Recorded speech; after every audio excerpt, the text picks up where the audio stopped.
তপতি বিনয়ের মতো কিছুক্ষণ দাঁড়াইয়া রহিল, তারপর করুণ কণ্ঠে কহিল, এসব কথা তুমি আমায় একদিনও তত বলনি, মা। তুই কিছু খবর রাখিস না, তা আমি কেমন করে জানব, বাছা। তপতি আর কথা না বাড়াইয়া নিজের ঘরে চলিয়া গেল। ভুল তাহার হইয়া গিয়াছে, অত্যন্ত সাংঘাতিক ভুল, সংশোধনের উপায় আছে কিনা কে জানে। তপতি সারারাত্রি বসিয়াই কাটাইয়া দিল। জীবনের ধারাই যেন বদলাইয়া যাইতেছে তপতির। স্নান সারিয়াই সে আসিয়া দাঁড়াইল তপনের কক্ষের সম্মুখে। পূজারত তপন স্তোত্র পাঠ করিতেছে, শরণাগত দীনার্ত পরিত্রাণ পরায়ণে সর্বস্বার্থিহরে দেবী নারায়ণী নমঃস্তুতে। তপতিও সঙ্গে সঙ্গে আবৃত্তি করিয়া গেল মনে মনে। এমনি কত কিছুই সে তাহার ঠাকুরদার কাছে শিখিয়াছিল, সবই প্রায় ভুলিয়া গিয়াছে। অথচ এই মহার্ঘ রত্নগুলি রহিয়াছে তাহারই স্বামীর কণ্ঠে। হ্যাঁ, স্বামী। তপতির যে আজ তপনকে স্বামী ভাবিতে অত্যন্ত তৃপ্তি বোধ হইতেছে। কেন কে এতদিন দেখে নাই তপনকে? কেন এত বড় ভুল করিল? ওয়ে সুমিষ্ট কণ্ঠের প্রণতি ঝরিতেছে।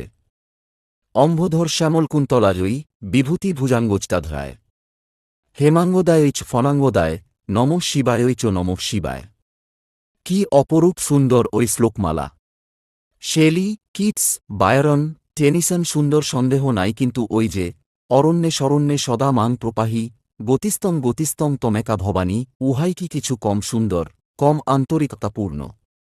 তপতির মনে হইল, ঠাকুরদা বাঁচিয়া থাকিলে তাহার আজ এই দুর্গতি হইত না। কিন্তু ঠাকুরদা তাহার কাজ যথাসম্ভব করিয়া গিয়াছেন।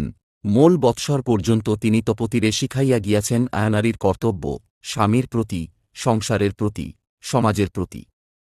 আধুনিক সমাজের সহিত সে পদ্ধতি হয়তো মিলে না, কিন্তু তপতি সমন্বয় করিতে পারিল না কেন? কেন সে ঠাকুরদার এতদিনের শিক্ষা একেবারে ভুলিয়া গেল? তপতির মনে হইল তাহার পিতামাতাই ইহার জন্য দায়ী। একদিন তপতির অন্তর ছিল শুষ্ক হোমাগ্নির মতো পবিত্র, আজ তাহা বারবাগ্নি হইয়া উঠিয়াছে। দুটাই অগ্নি, কিন্তু তফাত আছে, কত বেশি তফাত তাহা হোমশিখা যিনি না দেখিয়াছেন তিনি বুঝিবেন না। তপতির মনে পড়িল, জন্মদিনে তপন তাহাকে আশীর্বাদ করিয়াছিল, জীবনে তোমার হোমশিখা জ্বলে উঠুক। হয়তো আজ তাই হোমশিখা জ্বলিয়া উঠিয়াছে, কিন্তু ঋত্বিক আসিতেছে না। আসিবে, আসিবে, তপতির জীবনে তাহার পিতামহের আশীর্বাণী ব্যর্থ হইবে না। তপন উঠিয়া কখন খাইতে গিয়াছে। তপতিও বুঝিতে পারিয়াই খাবার ঘরে আসিয়া দাঁড়াইল। মা তাহার মুখের পানে চাহিয়া কহিলেন, খেয়ে একটু ঘুমে গিয়ে, মামা। মৃদু হাসিলেন। লজ্জায় তপতি লাল হইয়া উঠিল। মা হয়তো ভাবিয়াছেন, তপনের সহিত তপতি রাত্রি জাগরণ করিয়াছে। মাথা নিচু করিয়া দাঁড়াইয়া রহিল তপতি। কথাটা সত্য হইলে আজিকার লজ্জাটা তপতির আনন্দেরই দোতক হইতে পারিত, কিন্তু সত্য নয়। কবে যে সত্য হইবে তাহাও তপতি জানে না। তাহার শ্বাস ভারী হইয়া উঠিল। তপতির দিকে না চাহিয়াই তপন কহিল, অধ্যয়ন একটা তপস্যা, মা ভালো করে ওকে পড়তে বলুন, আমার আশেপাশের সেরা রেস্টুরেন্ট। হাঁ বাবা, পড়ছে তত। আর তুমি কি করবে বাবা? মাতা হাসিয়া প্রশ্ন করিলেন। তপন হাসিয়াই জবাব দিল, অজরামরবৎ প্রাজ্ঞবিদ্যামর্থঞ্চ চিন্তায়েত। ও বিদ্যার চিন্তা করুক, মা, আমি অর্থ চিন্তা করছি। ওর তো অর্থের অভাব নেই। তোমার বুঝি বড্ড অভাব? মা প্রশ্নটা করিলেন অভিমানহত স্বরে। অর্থটা অত্যন্ত ব্যাপক, মা, তার অভাব আমারও আছে বইকি। ধরুন, পুরুষার্থ, পৌরুষার্থ, পরমার্থ। অর্থের মানে তো শুধু টাকা নয়। মা চুপ করিয়া রহিলেন। তপতি মাকে লক্ষ্য করিয়াই যেন অত্যন্ত নিম্নস্বরে কহিল, অনর্থের মূল হয় অর্থটা সময় সময়। ব্যবহার না জানলেই হয়। ব্যবহারের গুণে বিষ অমৃত হয়ে ওঠে। উত্তরটা তপনই দিল। তপতি চুপচাপ বসিয়া ভাবিতেছে, তপন তাহার কথায় উত্তর দিয়াছে। আরও কিছু কথা বলিয়া দেখিবে কি, তপতির উপর উহার মনের ভাব কিরূপ। বলিল, অনেক সময় বিষকেও আবার অমৃত বলে ভ্রম হয়। বিষকে বিষ বলে চিনবার শক্তিটা মানুষ লাভ করে জন্মার্জিত সংস্কার থেকে, আর শিক্ষা দ্বারা অর্জন করে তাকে অমৃতরূপে ব্যবহার করার শক্তি। মা উহাদের কথোপকথন শুনিতেছিলেন। আনন্দিত স্বরে প্রশ্ন করিলে, বিষ আর অমৃতে তাহলে তফাৎ কোথায় বাবা? শুধু ব্যবহারে, মা, আর কোন তফাৎ নেই। সব ভালো আর মন্দর অতীত এই বিশ্বের প্রত্যেকটি অণু। দেশভেদে, কালভেদে, পাত্রভেদে সে বিষ হয়, আবার অমৃত হয়, যেমন নারী, কোথাও বিলাসের ধ্বংসমূর্তি, কোথাও কল্যাণী মাতৃমূর্তি। তপনের খাওয়া হইয়া গিয়াছে, উঠিয়া যাইতেছিল, তপতি কহিল ধ্বংসমূর্তিকে কল্যাণীমূর্তি করে গড়ে তোলার ভার থাকে শিল্পীর হাতে। হ্যাঁ, কিন্তু শিল্পীর নিষ্ঠুর শ্রেণীর আঘাত লইবার জন্য মূর্তিকে প্রস্তুত থাকতে হয় বলিয়াই তপন চলিয়া গেল। কিন্তু কি সে বলিয়া গেল? তপতিকে কি তাহার নিষ্ঠুর শ্রেণীর আঘাত সহ্য করিতে হইবে? হয় হোক, তপতি সহ্য করিবে। কথায় কথায় যে লোক বাক্যের এমন ফুলঝুরি ফুটাইতে পারে, অত্যন্ত সহজ ভাষায় অতিশয় আন্তরিকতা দিয়া যে বলিতে পারে, আমি শিল্পী, আমি তোমায় ভালোবাসি বলিয়াই আমার নিষ্ঠুর অস্ত্রাঘাতে তোমায় নিখুঁত করিয়া তুলিব, তপতি তাহার হাতে আত্মসমর্পণ করিয়া ধন্য হইয়া যাইবে। আসুক ওই রূপকার, আঘাতে আঘাতে তপতির সমস্ত কুশ্রিতা ঝরাইয়া দিক, ফুটাইয়া তুলব তপতির সারা দেহমনে অপরূপের মহিমান্বিত ঐশ্বর্য। তপতির চোখে দুই বিন্দু জল টলমল করিয়া উঠিল, তাড়াতাড়ি সে চলিয়া গেল মা কাছ হইতে। আশ্চর্য! এমন না হইলে মা বাবা উহাকে কেন এত ভালোবাসিবেন? তপত কেন এতকাল দেখে নাই? কেন সে বন্ধুদের কথা শুনিয়া আপনার সর্বশ্রেষ্ঠ ধনকে এম করিয়া অবহেলা করিয়াছে? কালই মাদ্রাজ চলিয়া যাইবে। আজ বিকেলে উহাকে পার্টিতে লইয়া যাইতে হইবে, দেখিবে সকলে, তপতির স্বামী অপরূপ, অত্যাশ্চর্য। বিকেলে সুসজ্জিত তপতি অপেক্ষা করিতেছিল, তপন আসিতেই তাহাকে পাক বসাইয়া সজং গাড়ি চালাইয়া চলিল। মুখখানি তাহার হাসিতে দীপ্ত হইয়া উঠিয়াছে, রঞ্জিত হইয়া গিয়াছে তাহার অন্তর আজ প্রেমের রক্তিমায়। যথাযোগ্য সম্ভনার সহিত তপতিকে বসানো হইল। তপন ভাবিতেছে, তাহাকে এভাবে এখানে লইয়া আসিবার কারণ থাকিতে পারে তপতির পক্ষে। তপতি কি আজ এতকাল পরে তাহাকে ভালোবাসিতে আরম্ভ করিল নাকি? নালকের কথা বলা বন্ধ করিবার জন্যই তপতি খেলা খেলিতেছে। আপনার প্রয়োজন সিদ্ধ করিবার জন্য তপতির মতো মেয়ে সব করিতে পারে। কিন্তু তপতির অদাকার আচরণ অত্যন্ত আন্তরিক। তপন নির্বে ভাবি লাগিল। একটি মেয়ে বলিল, আপনি নিরামিষ খান, এখানে অসুবিধা হবে না তো? না, কিছু না। মাংস ছুঁলেই আমার জাত যায় না। তাহলে খান না কেন? গোঁড়া তো আপনি নন দেখছি। অনেকগুলো কারণ আছে না খাবার। তার মধ্যে বৈজ্ঞানিক কারণটা হচ্ছে, বহু যুগ ধরে সিদ্ধ করা খাদ্য খেয়ে আর শাকসবজি খেয়ে মানুষের পাকস্থলী বেশি মাংস খাবার যোগ্যতা হারিয়েছে। যে কোন মাংসাশী জন্তুর পাকস্থলীর সঙ্গে মানুষের পাকস্থলীর তুল করলেই সেটা বোঝা যাবে। আমার আশেপাশের সেরা রেস্টুরেন্ট। অন্য কারণটা কি? পৃথিবীতে ফলমূল শস্যের তো অভাব নেই, মাংস খাওয়া নিষ্প্রয়োজন, অন্তত আমাদের গরম দেশে অলস্কুম জীবনে দরকার হয় না মাংস খাবার। মাংস কিন্তু শরীরে শক্তি সঞ্চয় করে। ওটা ভুল ধারণা। ঘোড়ার থেকে বেশি শক্তি নেই বাঘের, থাবা থাকলে ঘোড়ার সঙ্গে যুদ্ধে বাঘ নিশ্চয় হেরে যেত। ঘোড়া মাংস খায় না। তপনের যুক্তির উৎকৃষ্ট সকলকে আকৃষ্ট করিল।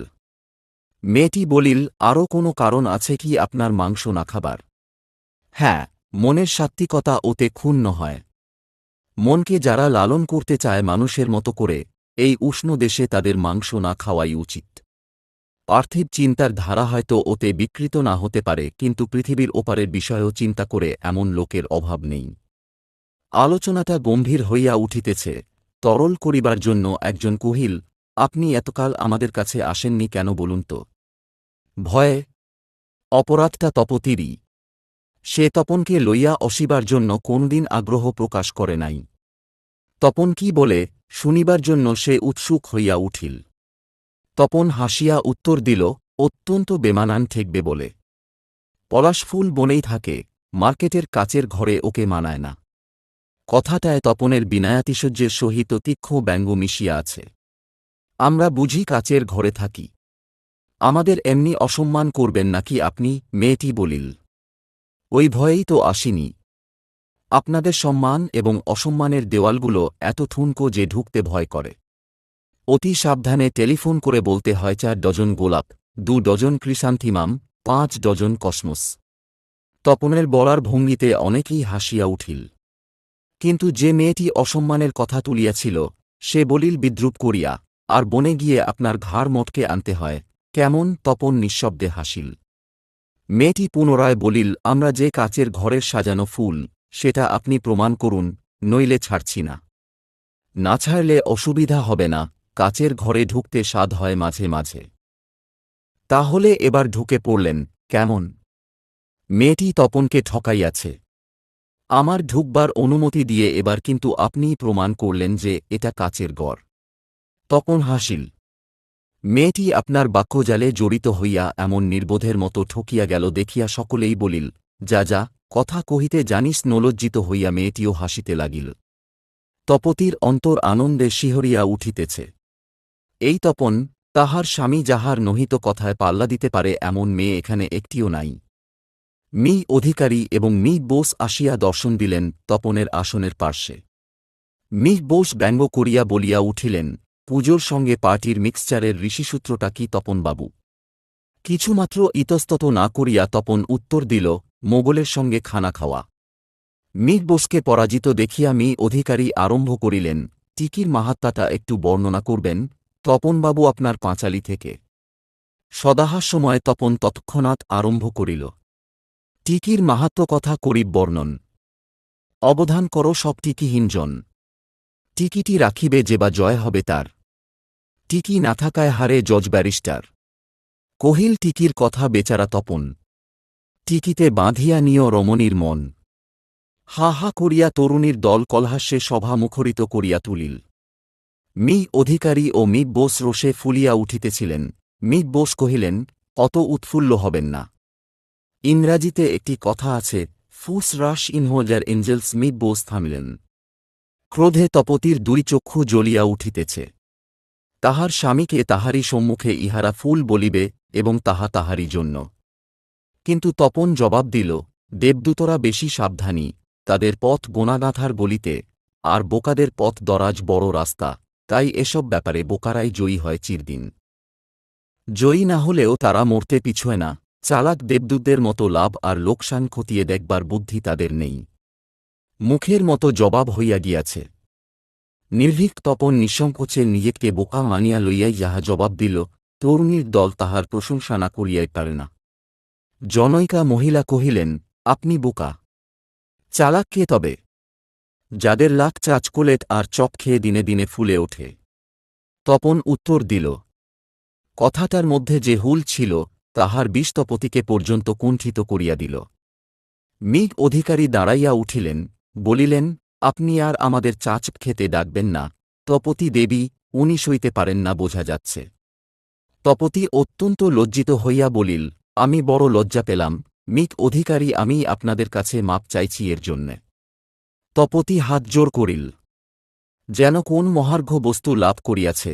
তপন এমনিভাবে হাসিয়া উঠিল, বলিল, আমিও মাপ চাইছি, মি অধিকারী। কিন্তু রসিকতা করে আঘাত করতে এলে প্রতিঘাতের জন্য প্রস্তুত থাকা উচিত, এই কথা আমাদের বোকার অভিধানে লেখে। আর আমি শুধু প্রমাণ করে দিলাম যে বোকা অসুররা মাঝে মাঝে জয়লাভ করলেও স্বর্গরাজ্য পরিণামে দেবতাদেরই, কারণ বোকা অসুররা সেটা রক্ষা করতে পারে না। এ কথা জেনেও তারা স্বর্গরাজ্য লাভের জন্য হাত বাড়ায়। বোকা কি না, তাই। স্বর্গ কিন্তু দেবতাদের পথ তাকিয়েই থাকে। মি অধিকারী ও মি বোস খুশি হইয়া উঠিয়াছেন তপতির সহানুভূতি পাইয়া। তপন বলিয়া চলিয়াছে তখনও, আপনারা আমার এই ইচ্ছাকৃত অপরাধটা ক্ষমা না করলেও জয়ী আপনারাই। তপন কি বলিতে চাহিতেছে ঠিক বুঝিতে না পারিয়া মি অধিকারী ও মি বোস তাকাইয়া রহিলেন। তপতি কিন্তু অত্যন্ত চঞ্চল হইয়া উঠিল। কেন সে মরতে সহানুভূতি দেখাইতে গেল? মি অধিকারীরা চটিলে তাহার কি বহিয়া যাইবে? কিছু একটা বলা উচিত ভাবিয়া সে বলিল, খাওয়ার খোঁটা দেওয়া খুব অন্যায়। তপন কহিল, চাচখাদকদের চালাক আর লাকি বলায় কোনো ব্যক্তিকে খোঁটা দেওয়া হয়, আমার ধারণা ছিল না। অন্য ক্ষেত্রে হয়তো কথাটা দোষের নয়, এক্ষেত্রে অত্যন্ত অভদ্র শোনাচ্ছে। তপন নির্বিকার চিত্তে তপতির কথার উত্তরে মি অধিকারীকে হাসিয়া কহিল, ভদ্র তো আমি নই, মি অধিকারী বুদ্ধিও নেই। আমার কথাটা তো আপনাদের সুবুদ্ধি হেসেই উড়িয়ে দিতে পারত। একটি তরুণী বলিল, রিয়েলি? রসিকতা করতে এসে রাগ করা চলে না। আপনারা ফুল বলায় উনি কত সুন্দর করে জবাব দিলেন, আর উনি এমন কিছুই বলেননি যাতে আপনাদের চটে যাওয়া চলে। মি অধিকারী এতক্ষণে বুঝিলেন চটিয়া যাওয়া তাহার অন্যায় হইয়াছে।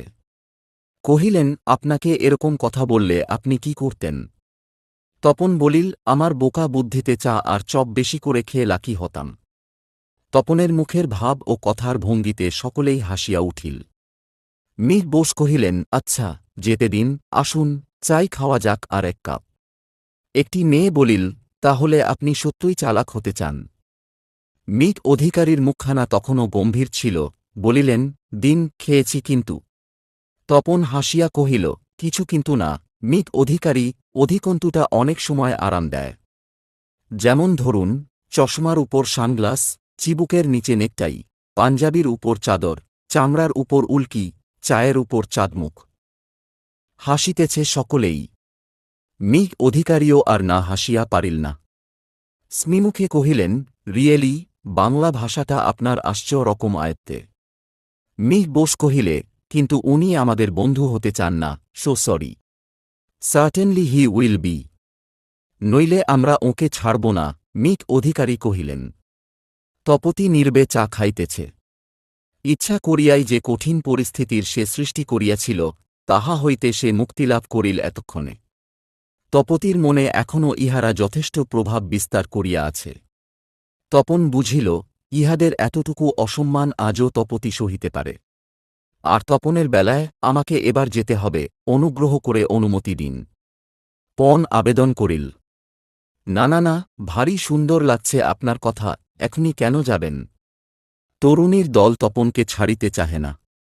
মি অধিকারী ও মি বোস ঈর্ষাপরায়ণ হইয়া উঠিতেছেন। তাহাদিগকে অসম্মান করিয়াই লোকটা তরুণী মহলে খাতির জমাইয়া ফেলিতেছে। মি বোস কহিলেন, কারো কথায় ওঁর নীতি বদলায় না শুনেছি। অনুরোধ বৃথা। মি অধিকারীও কথাটায় সায় দিয়া কহিলেন, কাজের মানুষদের আটকাতে নেই।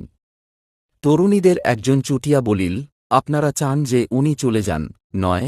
রাগটা সামলাইতে গিয়া মিক বোস ও মিক অধিকারী চুপ হইয়া গেলেন। সমস্ত অবস্থাকে সামলাইবার জন্য তপতি কহিল, না রে, কাজ আছে, যাই আমরা।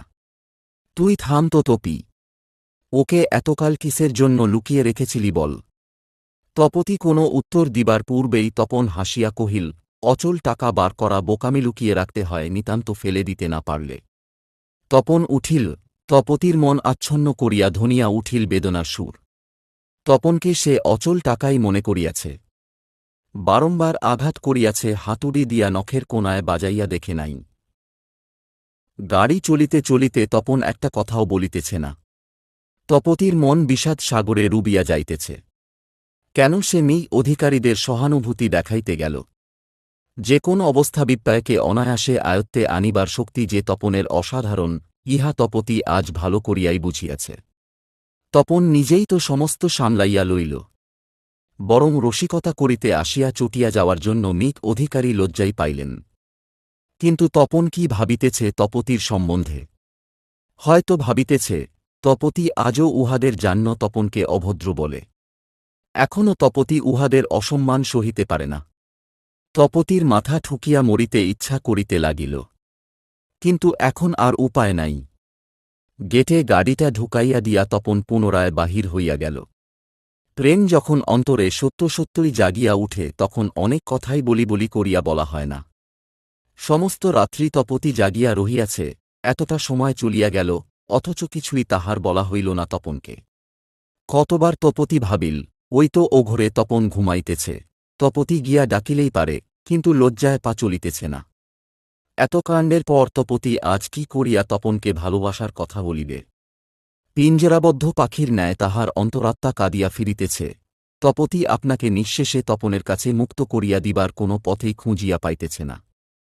তপন যদি তাহাকে তাড়াইয়া দেয়, যদি বলে কেন এ ছলনা করিতে আসিয়াছ, তপতি সে অপমান সহ্য করিতে পারে, কিন্তু তিন মন হয়তো কিছুই বলিবে না, নীরবে শুনিবে এবং নির্লিপ্তর মতো চলিয়া যাইবে। তথাপি তপতি একবার চেষ্টা করিবেই, রাত্রিতে আর উঠাইবার কাজ নাই, ঘুমাক, সকালে সময় পাওয়া যাইবে নিশ্চয়। প্রত্যুষে গান সারিয়া তপতি গিয়া দাঁড়াইল খাইবার ঘরে। মাও আসিলেন, তপনের জন্য খাবার প্রস্তুত করিতে হইবে। কাল পার্টিতে তপনকে দেখে সবাই কি বলল রে খুকি? মাতার প্রশ্নের উত্তরে তপতি হাসিমুখে কিছুক্ষণ দাঁড়াইয়া রইল, তারপর বলিল, সবাই খুব ভালো বলল। মা মধুর হাসিয়া বলিলেন, আমার কথা ঠিক তো? দেখ এবার। তপতি কিছু বলিল না, হাসিমুখে লুচি বেলিতে লাগিল। তপন আসিয়া ঢুকিল। এত সকালে আসিবে, মা তাহা ভাবেন নাই। বলিলেন, ৮টার ট্রেন, বাবা এত তাড়া কেন তোমার? ৬টা তো বাজল। ৭টায় বেরব, মা, খাব, কাপড় পরো, ১ ঘণ্টা তো সময় দিন। তপন খাইতে বসিল। তাহার ললাটের ত্রিপুণ্ড রেখায় আজ রক্তচন্দনের আভা, পরনে খোমাবস্ত্র, গলায় উত্তরীয়। তপতি বিমুগ্ধ বিস্ময়ে চাহিয়া রহিল এই অসাধারণ পবিত্রতার দিকে। তপন কথা বলিতেছে না দেখিয়া মা কহিলেন, পৌঁছেই চিঠি দিয়ে বাবা, ভুলো যেন। মা, চিঠি দেব পৌঁছেই। খুকি তো স্টেশন যাচ্ছি সি অফ করতে। না মা, ও কি জন্যে কষ্ট করে যাবে? ফিরতে বেলা হয়ে যাবে অনর্থক। তাছাড়া আমি ট্যাক্সিতে যাচ্ছি, বাড়ির গাড়ি নিলাম না, বলিয়া খাইতে লাগিল। তপতি কিছুই বলিতে পারিল না। বাকি যাহা বলিবার তপতি বলিবে ভাবিয়া মা আর কিছু বলিলেন না। তপন নীরবে খাইয়া উঠিয়া গেলে মা তপতিকে চা ও খাবার দিয়া বলিলেন, সুটকেশগুলো গুছিয়ে দিয়েছিস? দারুণ মানসিক উত্তেজনায় তপতির সে কথা মনেই ছিল না।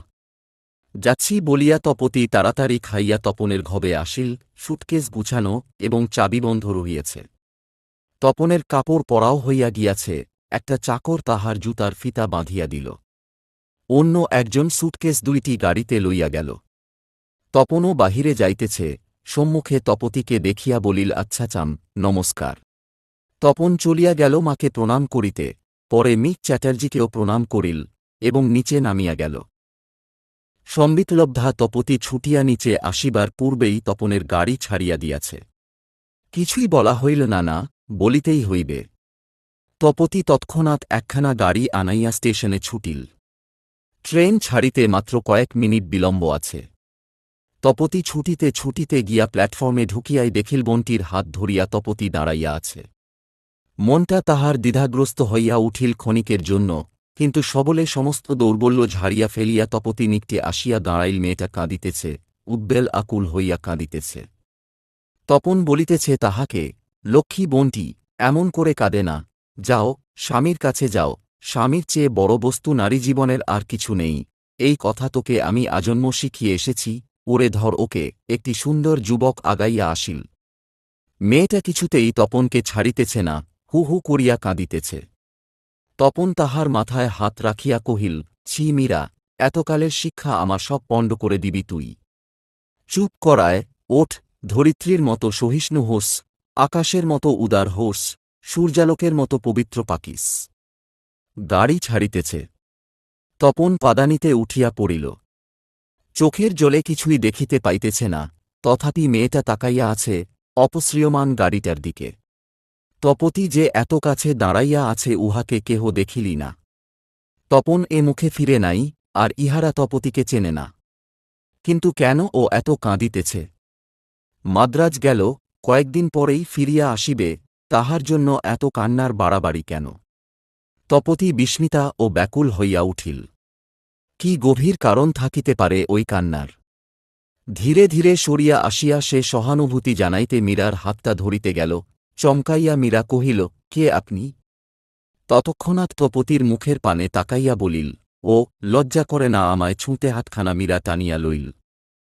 তাহার স্বামী বলিল, ছিক ছিক, ওরকম করে বলতে আছে। মীরা সরসে গর্জিয়া উঠিল, জুতোর ঠোক করে নাক ভেঙে দেব না। দাদাকে আমার দেশান্তরী করে দিল, আবার লাভারের দেওয়া আংটি হাতে পরে সি অফ করতে এসেছে। চলো চলো, ওর মুখ দেখলে গঙ্গানাইতে হয়। মীরা তৎক্ষণাৎ স্বামীর হাত ধরিয়া টানিয়া লইয়া চলিয়া গেল। যে কথা কেহ কোনদিন বলে নাই, বলিবার কল্পনা পর্যন্ত করিতে পারে না, মীরা তাহাই বলিয়া গিয়াছে। তপতির সমস্ত আভিজাত্য, সমস্ত অহংকার ধরার ধুলায় লুটাইয়া দিয়া গেল। লাভারের দেওয়া অংটি হাতে পরে তপতি শিহরিয়া আপনার বাম হাতের অনামিকার দিকে চাহিলমি। অধিকারীর প্রদত্ত আংটির হীরকখণ্ডটি জলজল করিতেছে জ্বলন্ত অঙ্গারের মতো। আপনার অজ্ঞাতসারেই তপতি আংটি খুলিয়া ফেলিল। তপন যাহা কোনদিন বলে নাই, মীরা তাহাই নিতান্ত সহজে বলিয়া দিল। বিরুদ্ধে তপতির কিছু বলিবার নাই।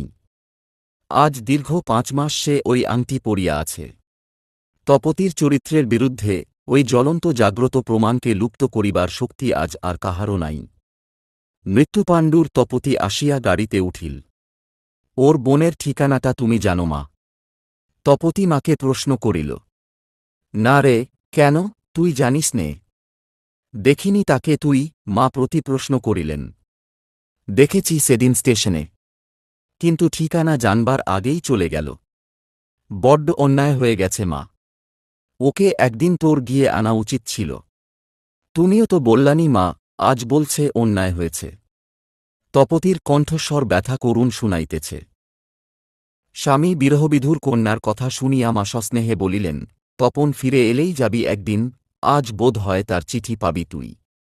বিষণ্ণা তপতি বিশুষ্ক মুখে চলিয়া গেল। সে চিঠি পাইবে, এত বড় ভাগ্য সে অর্জন করে নাই আজও। এই দীর্ঘ 7 দিন প্রতিটি মুহূর্ত তপতির অন্তর ধ্যান করিয়াছে তপনের মূর্তি, কিন্তু তাহার অত্যন্ত দেরি হইয়া গিয়াছে। শুধু দেরি হইলেই হয়তো ক্ষতি হইত না, তপতির অন্তঃসারশূন্য অহংকার তপনকে বিদীর্ণ করিয়া দিয়াছে, বিচ্ছিন্ন করিয়া দিয়াছে তপতির অন্তর হইতে তাহার অন্তরতমকে। ভাবিয়া ভাবিয়া তপতি ক্লান্ত হইয়া পড়িতেছে। তাহার পুণ্যশ্লোক ঠাকুরদা যেন তাহাকে চোখ রানাইয়া বলেন, এত শেখালাম, খুকি, সব পণ্ড করে দিলি, কিন্তু কেন সে এত ভাবিতেছে?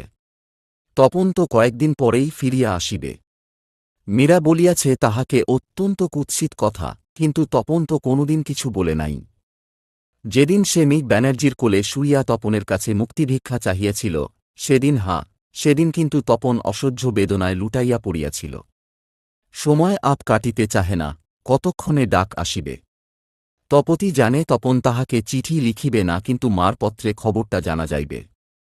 অতদূর রাস্তা, ইন্টার ক্লাসে গিয়াছে, ভালোয় ভালোয় পৌঁছাইলেই ভালো। মা ডাকিলেন, আয় খুকি, চিঠি এসেছে, পড়। তপতি পড়িল, মা, আপনার শ্রীচরণাশীর্বাদে নিরাপদে এসে পৌঁছেছি, আছি সমুদ্রের কিনারে। এ নীর কালই ছাড়তে হবে। গতরাত্রে শুনেছি সাগরের অশান্ত কোরল, মনে হচ্ছিল দুহিতা ভারতের দুর্দশায় বিগলিত হৃদয়ে মহাসিন্ধুর আর্তনাদ বুঝি আর থামবে না। আমার কোটি কোটি প্রণাম জানবেন। ইতিৎপন। সামান্য কয়েকটি লাইন মাত্র, কিন্তু তপতির মনে হইল দুহিতা ভারতের দুর্দশায় বুঝি কোনো হৃদয়সমুদ্রক্রন্দনে উদ্বেলিত হইয়া উঠিয়াছে। মাকে চিঠিখানা ফিরাইয়া দিয়া তপতি আসিয়া বিছানায় লুটাইয়া পড়িল। বিকালে ঝি আসিয়া সংবাদ দিল, মিক ব্যানার্জি, মিক বোস, মিক অধিকারী ইত্যাদি সব আসিয়াছেন। তপতি যাইতে পারিবে না বলিয়া দিল। মা মেয়েকে একটু অন্যমনা করিবার জন্য বলিলেন, জানা মা, একটু গল্প কর গিয়ে, না হয় খেলা করগে একটু।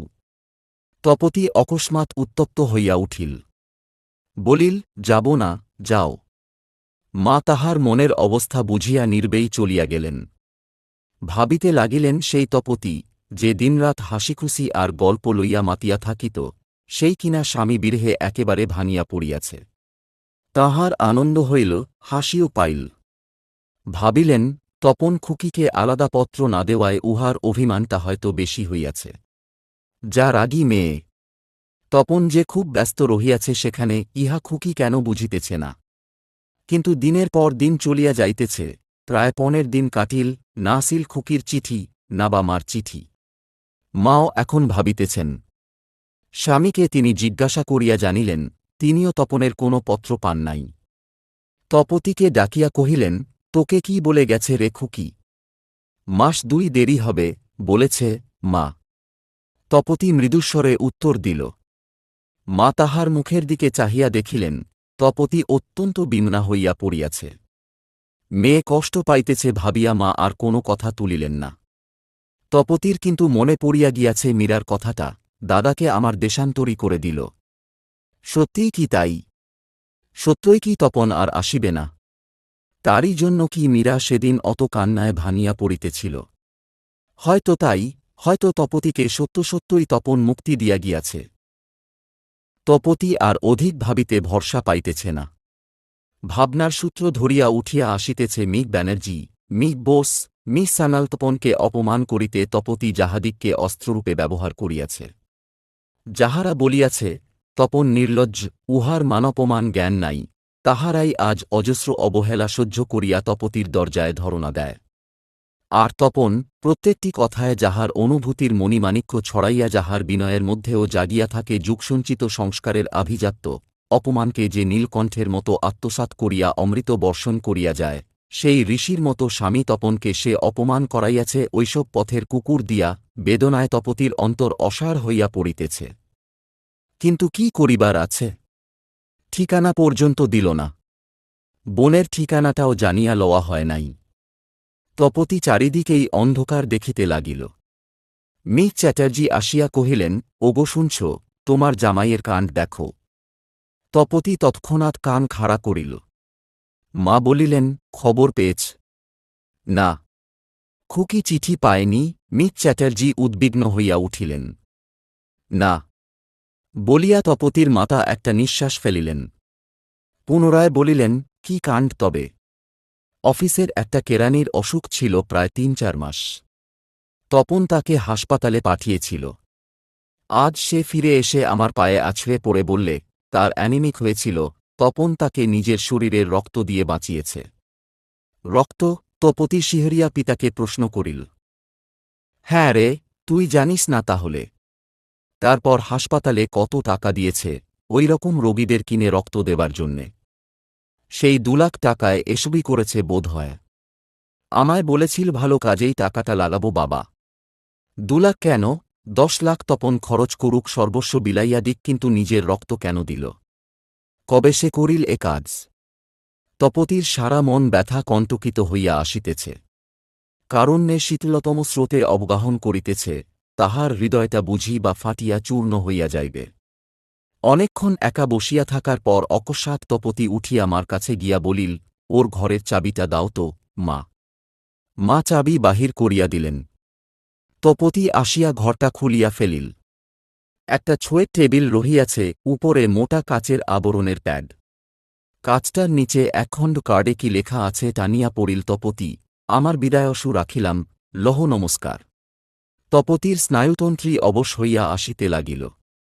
সামলাইবার জন্য সে টেবিলের উপরেই মাথা খুঁজিয়া বসিয়া পড়িল তপনেরই চেয়ারটায়। কতক্ষণ কাটিয়াছে খেয়াল নাই তাহার। মা স্নেহভরা তিরস্কার করিয়া ঢুকিলেন, কি তুই করছিস খুকি? স্বামী সবারই বিদেশে যায়, অমনি করে কাঁদে নাকি তার জন্যে? আয় খেতে আয়। কাঁদিনি মা, যাচ্ছি। তুমি যাও, যাচ্ছি আমি। তপতির কণ্ঠস্বরে মা অত্যন্ত ভীত হইয়া পড়িলেন। প্রশ্ন করিলেন, এমন করে কথা বলছিস, চিঠি না পেলে কি অত করে কাঁদে? ঠাকুরদা আমায় ঠকায়নি, মাটকায়নি গো, ঠকায়নি। বলিতে বলিতে তপতি ছুটিয়া গিয়া পড়িল পিতামহের প্রকাণ্ড অয়েল পেন্টিংটার পদপ্রান্তে। বিমোয়া মাতা কিছুই বুঝিতে না পারি ব্যথিত মনে দাঁড়াইয়া রহিলেন। স্নেহময় পিতা ছুটিয়া আসিয়া হাজার প্রশ্নে তপতিকে বিভ্রান্ত করিতে চাহিলেন, কিন্তু তপতির মুখ হইতে শুধু একটিমাত্র কথাই বাহির হইল, ও আর আসবে না মা, আসবে না। দিনের পর দিন করিয়া দীর্ঘ ২ মাস অতীত হইয়া গেল, না আসিল তপন, না বা তাহার চিঠি। প্রতীক্ষমান তপতি ম্লান হইতে ম্লানতরা হইয়া উঠিয়াছে। বিশুষ্কা বিবর্ণা হইয়া উঠিয়াছে তাহার রক্তাভ কপোলতল। তপতি আশা ছাড়িয়া দিয়াছে তপনের। মিস চ্যাটার্জিও আর আশা করেন না, কিন্তু তপতির মা এখনও আশায় বুক বাঁধিয়া আছেন, তপন তাহার ফিরিয়া আসিবে।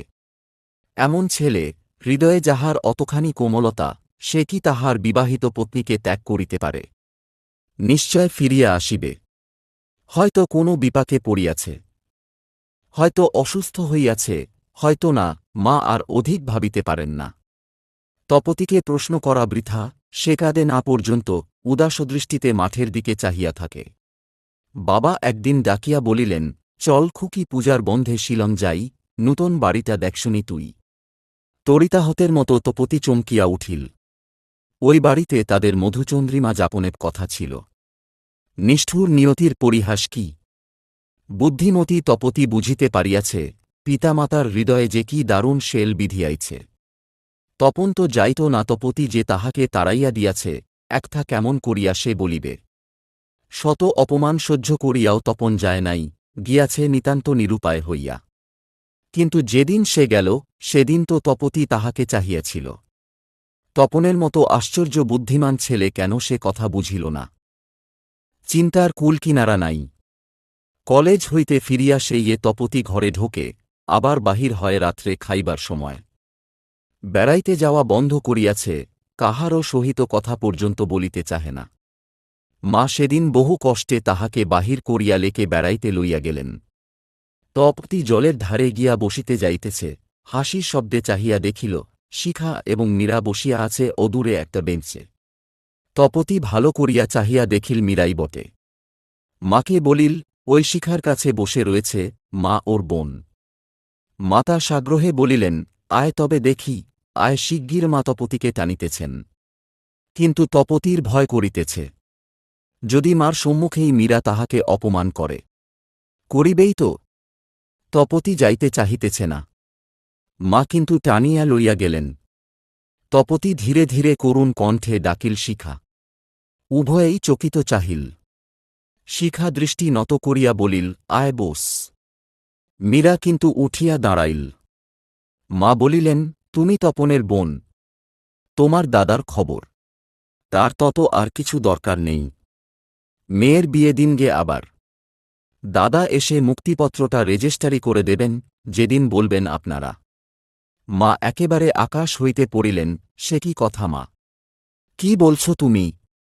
অত্যন্ত জোরে হাসিয়া উঠিল মীরা, কহিল, আপনার খেলুড়ে মেয়ে বুঝি কিছুই বলেনি আপনাকে? বেশ বেশ, আমি বলে দিচ্ছি। আপনার মেয়ে আমার দাদার কাছে মুক্তি চেয়ে নিয়েছে, স্থির চিত্তেই, যাকে বলে কুল ব্রেনে। দীর্ঘ 7 মাস ধরে দাদা তাকে ভাববার সময় দিয়েছিল, আর সেই 7 মাস আপনার গুণবতী কন্যা আমার দেবতার মতো দাদাকে নিজে অপমান করেছে, বন্ধু দিয়ে অপমান করিয়েছে, শেষকালে একজন বন্ধুর কোলে শুয়ে দাদার কাছে চেয়ে নিয়েছে মুক্তি। যান এখন সেই বন্ধুটিকে কিংবা যাকে ইচ্ছে জামাই করুন গিয়ে। মীরা খানিকটা দূরে চলিয়া গেল। শিখা নির্নিমেষ নেত্রে চাহিয়া আছে, তপতির দেহের সমস্ত রক্ত যেন শ্বেতবর্ণ ধারণ করিতেছে। মার কিছুক্ষণ সময় লাগিল সমস্ত ব্যাপারটা বুঝিতে, কিন্তু তপতির এই 2 মাসের আচরণ তাহাকে চকিত করিয়া দিল। ইহা সত্য, অতিরঞ্জন নহে। খুকি, মা ডাকিলেন। তপতি সাড়া দিতে পারিতেছে না। এমন সর্বনাশ তুই করেছিস খুকি? বল, উত্তর দে। তপতি কাঁপিতেছিল। শিখা তাহাকে জড়াইয়া ধরিল। অস্থির হইয়া মা মীরাকে গিয়া ধরিলেন। তোমার দাদা কি ফিরেছে মা? না, ফিরতে দেরি আছে। কিন্তু তার ফেরায় আপনার আর কি কাজ? আমার দাদা আপনার মেয়ের যোগ্যপাত্র নয়, যোগ্যপাত্র দেখুন গিয়ে। কি কথা বলিবেন, মা খুঁজিয়া পাইতেছেন না। মীরাকে এতটুকু চটানো তার ইচ্ছা নয়। অত্যন্ত সাবধানে তিনি বলিলেন, মুক্তি চাইলেই কি হয় মা? আমরা ওকে তপনের হাতে দিয়েছি, ও ছেলে মানুষ, যদিই বা। মীরা আবার সজোরে হাসিয়া উঠিল, ছেলে মানুষ? বেশ মা, আপনার ছেলেমানুষ খুকিকে জিজ্ঞাসা করুন তো, রাত 12টার সময় ক্যাসানোভায় বসে জনৈক বন্ধুর সঙ্গে ধর্মান্তর গ্রহণ করার মতলব আঁটা কোনদেশী ছেলেমানুষই? তপতি রুদ্ধশ্বাসে মীরার কথা শুনিতেছিল, সরসে কহিল, মিথ্যা। চুপ কর শয়তানি। আজন্ম সত্যসিদ্ধ তপনের বোন শ্রীমতী মীরা কোনকালে মিথ্যে বলে না। ডায়েরিতে তারিখ অবধি লিখে রেখেছি, তোদের দুজনের ফটো পর্যন্ত ভোলা হয়ে গেছে। আর চাস প্রমাণ? মা বুঝিলেন, তপতি বহু দূর আগাইয়া গিয়াছে। তপতি করুণ কণ্ঠে কহিল, প্ল্যানটা আমার নয় মা, মিক ব্যানার্জি বলেছিলেন একদিন। বেশ, রাজি হন গে এবার। মীরা আরও খানিকটা চলিয়া গেল। মা মীরাকে কোনরূপে একবার তপতির বাবার নিকট লইয়া যাইবার জন্য হাত ধরিয়া বলিলেন, তুমি একবার আমার বাড়ি চলো মা, ওর বাবাকে সব কথা বলে গিয়ে। কিছুমাত্র প্রয়োজন নেই মা, যার সঙ্গে খুশি আপনার খুকির বিয়ে দিন গে। হিন্দু মেয়ের কি 2বার বিয়ে হয় মা? খুব হয়। আপনাদের আবার হিন্দুত্ব। হিন্দু, খ্রিস্টান, মুসলমান, আপনারা কিছু নন। যাবে না মা একবার? চলো লক্ষ্মী মেয়ে আমার, চলো। যেতে পারব না, মাপ করবেন। যে বাড়িতে আমার দাদার অসম্মান হয়, সে বাড়ির ছায়াও আমি মারাইনে। তোমার দাদা তাহলে নিশ্চয় ফিরবে না। আমার দাদা আপনার ধনদৌলতের প্রত্যাশী নয়। আপনার সঙ্গে আর কি সম্পর্ক ওর? ক্রোধে অকস্মাৎ তপতি জ্ঞানহারা হইয়া উঠিল। এই ভণ্ডামি তাহার অসহ্য। বলিল, 2 লাখ টাকা বুঝি খোলাম কুচি। সেটা গ্রহণ করতে তো বাধেনি। হাসিতে মীরা ফাটিয়া যাইবে কেন? হাসি থামিলে বলিল, ওই 2 লাখ টাকা আপনার দ্বিতীয় বিয়েতে যৌতুক দিয়ে আসব গিয়ে। শিখা স্নানকণ্ঠে কহিল, ছি তপি, টাকার কথাটা তুলতে পোর লজ্জা করল না? মীরা গিয়ে গাড়িতে উঠিয়া ডাকিলায় রে শিখা। শিখাও চলিয়া যাইতেছে। মা ছুটিয়া আসিয়া তপতিকে কহিলেন, তুই নিজে একবার ডাক খুকি। যন্ত্রচালিতের মতো তপতি গিয়া মীরার হাত ধরিল, বলিল, আসুন, চলুন আমাদের ওখানে। সরসে মীরা গর্জন করিয়া উঠিল, ছেড়ে দিন। আপনাকে ছুঁলে গঙ্গা নাইতে হয়। অকস্মাৎ ক্রোধে তপতির আপাদমস্তক জ্বলিয়া উঠিল। কি এমন সে করিয়াছে যাহাতে তাহাকে ছুঁলে গঙ্গা নাইতে হইবে? সক্রোধে সে বলিয়া উঠিল, যান যান, আপনার দাদা না এলেও আমার চলবে। গাড়িটায় স্টার্ট দিয়া স্টিয়ারিংটা ধরিয়া মীরা অত্যন্ত সহজ সুরে কহিল, তাই চলুক। তোমার যে দেখিবারে পায় অসীম ক্ষমায়। ভালো মন্দ মিলায় সকলই। এবার পূজায় তারি আপনারে দিও তুমি বলি। মীরা কি তাহাকে আশীর্বাদ করিয়া যাইতেছে? তাহার শান্ত কণ্ঠস্বর তপতিকে অভিভূত করিয়া দিল। এই অত্যন্ত কোপন স্বভাবা মেয়েটি এত সহজে তাহাকে কবিতা বলিয়া আশীর্বাদ করিতে পারে। মীরার হাতটা পুনরায় ধরিতে গিয়া তপতি বলিল, যাবেন না একবার? হাতটা সরাইয়া গাড়িখানা চালাইয়া দিতে দিতে মারা কহিল, না, এখনও আমার সময় হয়নি। সময় যেদিন আসিবে আপনি যাইব তোমার কুঞ্জে। শিখা ও মীরা এক গাড়িতেই চলিয়া গেল। মা তপতির সঙ্গে কথা বলিতেও বিরক্তি বোধ করিতেছেন আজ। কি ভয়ানক কাণ্ড তপতি করিয়াছে, অথচ কিছুই তাহারা জানেন। তপতি আসিয়া গাড়িতে উঠিয়া এক কোণে বসিল। মা বুঝিলেন, কথা সে আর কহিবে। বাড়ি যাইবার জন্য তিনিও গাড়িতে উঠিলেন। গাড়িতে যাইতে যাইতে শিখা কহিল, তপতি কিন্তু একেবারে বদলে গেছে। মীরা বড্ড রোগা হয়ে গেছে মেয়েটা। একটুও বদলায়নি। তুই জানিস কচু, ও মেয়ে অত শিগগির বদলাবে? কিন্তু যদি সত্যি বদলায়, তাহলে কি দাদা নেবে ওকে আবার? না, সে অসম্ভব। ও অন্য কাউকে বিয়ে করলেই আমাদের ভালো হয়। শিখা চুপ করিয়া রহিল। কিছুক্ষণ পরে পুনরায় কহিল, দাদা যে নীল গোলাপ ফুটাল, যার জন্য কৃষি প্রদর্শনী ওকে প্রথম পুরস্কার দিয়েছে, সে গোলাপের নাম নীল গোলাপ কেন দিল জানি? না ভাই, জানি না তো। মীরা চাহিল শিখার দিকে। তপতির মার নাম নীলা, ওর নামটা দাদা অমর করে দিল। ওক, দাদা একদিন বলেছিল, শাশুড়ির স্নেহঋণ কি দিয়ে শুধব মীরা, তাই চাষ করতে আরম্ভ করেছি। তাই বুঝি নীল গোলাপ। উভয়েই চুপ করিয়া রহিল কিছুক্ষণ। মীরাই কথা কহিল, পুরস্কারের টাকাটা দাদা বোটানি শিক্ষায় দান করেছে। আমাকে লিখেছে চিঠিতে। কিন্তু বিদেশে দাদা আর কতদিন থাকবে রে? কাজ হয়ে গেছে। এবার ফিরবে এই মাসেই। দুজনে একসঙ্গে দেশে যাব। মীরার মুখ আনন্দে উজ্জ্বল হইতে গিয়া করুণ হইয়া গেল। বলিল, ওই হতভাগীটাও যেতে পারত। শিখা, আজ ঠাট্টা করে উড়াই সখী নিজের কথাটাই। কেঁদে কি করব বল? আমার কতদিনের সাধ। দাদা গল্প বলবে, তার ডানদিকে থাকব আমি, বাঁদিকে বৌদিদি, দুজনায় ঝগড়া করব, আবার ভাব করব। সুদীর্ঘ নিঃশ্বাসটা মীরা আর চাপিতে পারিল না। শিখার 2 চোখে জল টলমল করিতেছে। মুছিয়া আস্তে কহিল, বিয়ের সময় আমি থাকলে এমনটা হত না। ওর বন্ধুগুলোই ওকে ভুল পথে চালিয়েছে তাদের স্বার্থসিদ্ধির জন্যে। কিন্তু আমার আশা ছিল, ওর মা ওকে সামলে নেবেন। ছন্নমতিকে কেউ সামলাতে পারে না। শিখা, ওর পতন বোধহয় বিয়ের পূর্বেই হয়েছে। ও আর পবিত্র নেই মনে হয়। আমি কিন্তু তা মনে করি নে মীরা। ওর বাল্যজীবন বড় সুন্দর। আর ও বন্ধুদের কেবল খেলিয়ে নিয়ে বেড়াত। কেউ ওর মন কোনোদিন এতটুকুও টানতে পারেনি।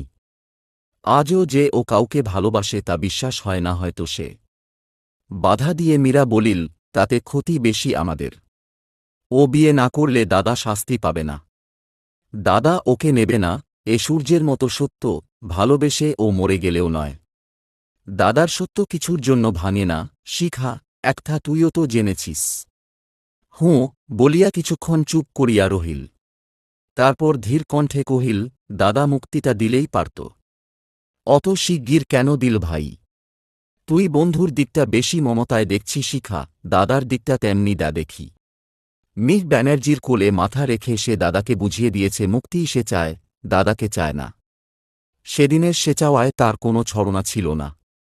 ছিল সত্য, সহজ চাওয়া। কিন্তু আজ সে আবার দাদাকে চাইছে কেন?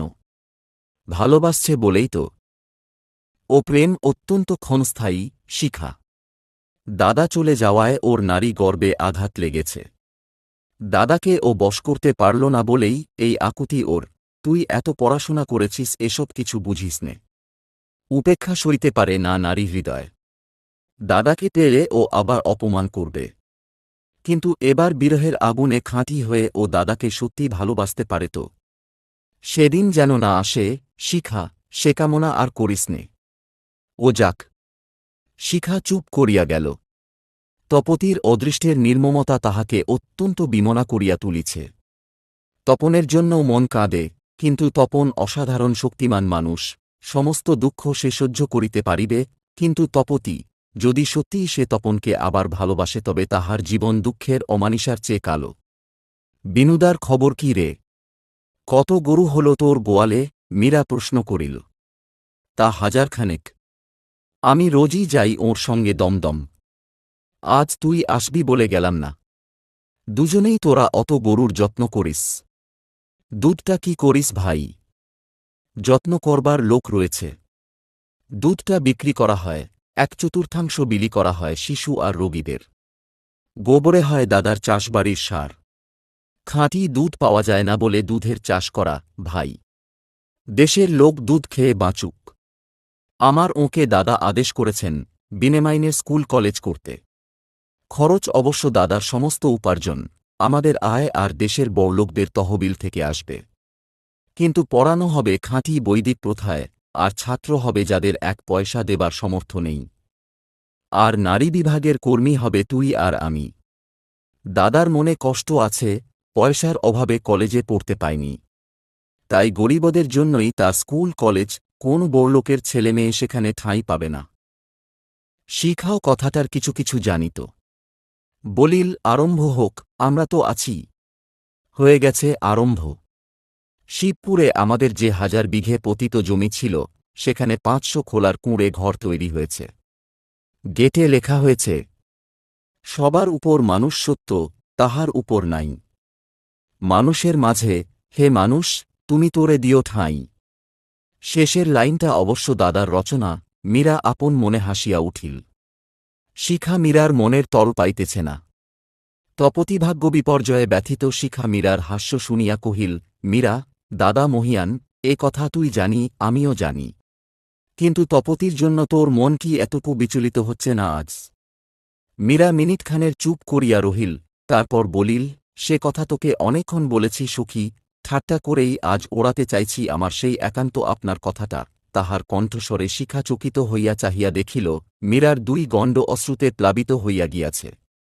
মার মনে যে আশাটুকুও ছিল, তাহা একেবারে নিভিয়া গিয়াছে। স্বামীকে সমস্ত জানাইতে তিনিও কিছুক্ষণ নির্বাক থাকিয়া ধীরে ধীরে চলিয়া গেলেন। তপতি মা বাবার সম্মুখে আশাটা এড়াইয়া যাইতেছে। কিন্তু এমন করিয়া দিন চলা কঠিন। পূজায় কলেজ বন্ধ হইলে পিতকন্যাকে ডাকিয়া বলিলেন, যা হবার হয়ে গেছে, তুই ভালো করে পড়াশোনা কর। যদি নিতান্তই সে না ফেরে, তখন অন্য পথ দেখা যাবে। তপতি চুপ করিয়া রহিল। বাবা তপনকে অত্যন্ত স্নেহ করিতেন, ইহা সে জানে। বাবা আবার বলিলেন, তুই আমাদের একমাত্র মেয়ে, তোর সুখের জন্য আমরা সবাই করিতে পারি, খুকি, তোর আবার বিয়ে দেব। কথাটা বলিয়া যেন মিস চ্যাটার্জি চমকিয়া উঠিলেন। তপতি এখন কোনো কথা কহিল না দেখিয়া তিনি আঙুর ফল টক এই নীতি অনুসরণ করিবার জন্যই বোধ হয়, এবং তপতির নিকট তপনকে এখন খাটো করিবার জন্যই হয়তো বলিয়া উঠিলেন, এত গোঁয়ার সে জানলে কি বিয়ে দিতাম। আমারই বোকামি।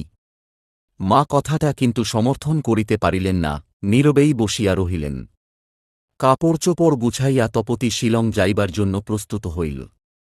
নাই যদি আসে তপন, কি সে করিতে পারে? তপনকে পাইলে হয়তো সে সুখী হইতে পারিত, কিন্তু যদি একান্তই না পাওয়া যায় তো তপতি কি তাহার পিতামাতার বুকে শেলাঘাত করিয়া বিধবার মতো বসিয়া রহিবে? এই কয়দিন ধরিয়া তপতি বারংবার এই চিন্তাই করিয়াছে। যে লোক একটা দিনের জন্য এতটুকু রাগ দেখায় নাই, একটু প্রতিবাদমাত্র করে নাই, সে কিনা একেবারে অকস্মাৎ সমস্ত ছাড়িয়া চলিয়া গেল। তপতি ইহা বিশ্বাস করিতে পারিতেছে না। তাহার পিতার কোটি মুদ্রা মূল্যের সম্পত্তি, তাহার অতুলনীয় রূপগুণ, তাহার মাতার এত যত্ন আদর কিছুই কি তপনকে এখানে ফিরিয়া আনিতে পারে না? থাক, ফিরিবার দরকার নাই, তপতি তাহার ভাগ্য বিধাতার উপরেই নির্ভর করিয়া চলিবে। কিছুই ভয়ঙ্কর অপরাধ তপতি করে নাই, যাহার জন্য তপন তাহাকে এমনভাবে ত্যাগ করিতে পারে। অকস্মাৎ তপতির মনে পড়িল তপনের কথাটা, ত্যাগ মানে মুক্তি, ক্ষুদ্র থেকে বৃহতে লভিষ্ঠ থেকে গড়িয়ানে। হ্যাঁ, মুক্তি সে তাহাকে দিয়া গেছে। বেশ, তপতি চলিয়া যাইবে। শিলংয়ে আসিয়াই আলাপ হইল মিত রায়ের সহিত। রূপবান যুবক, সঙ্গীতে তাহাব অসামান্য অনুরাগ, আইএস পাশ করিয়া আসিয়াছেন, শীঘ্রই কার্যে যোগদান করিবেন। মিস চ্যাটার্জি সাদরে তাহাকে ডাকিয়া আনিয়া কন্যার সহিত আলাপ করাইয়া দিলেন। তপতি মাকে বলিয়াছে, যদি সে একান্তই না আসে, আমাকে বিবাহিতা বলে পরিচয় দেবার কি দরকার এখানে? মা বাবা কোনো উত্তর দেন নাই। তপতি মিস চ্যাটার্জি নামেই সম্বাধিতা হইতেছে। মিত রায়ও তাহাই জানিয়া রহিলেন। কয়দিনের মধ্যেই মীর রায়ের অসামান্য বাক্যুতা, অনুপম সঙ্গীত কুশলতা এবং বিলাতী ধরনধারণের গুণে তপতির যুবাক্রান্ত মনটা শীতলতার দিকে নামিতে লাগিল। রোজই তাহারা দল বাঁধিয়ে বেড়াইতে যায়। পাহাড়ের গাম্ভীর্য, ঝরনার চাপল্য, পাইন বনের শ্যামল সুষমা চোখ জুড়াইয়া দেয়, মন ভরাইয়া তুলে। পূজার সময় শিলং প্রবাসী বাঙালিগণ একটি অভিনয়ের ব্যবস্থা করিয়াছেন। তপতি দুদিনেই তাহার নেত্রী হইয়া পড়িল। এসব কাজে সে চিরদিন দক্ষ। তাহার পটুতা মিক রায় দুই চোখ ভরিয়া দেখেন আর বলেন, দি এঞ্জেল অব পাইনবন, দি ডিভাইন নাইটিঙ্গেল।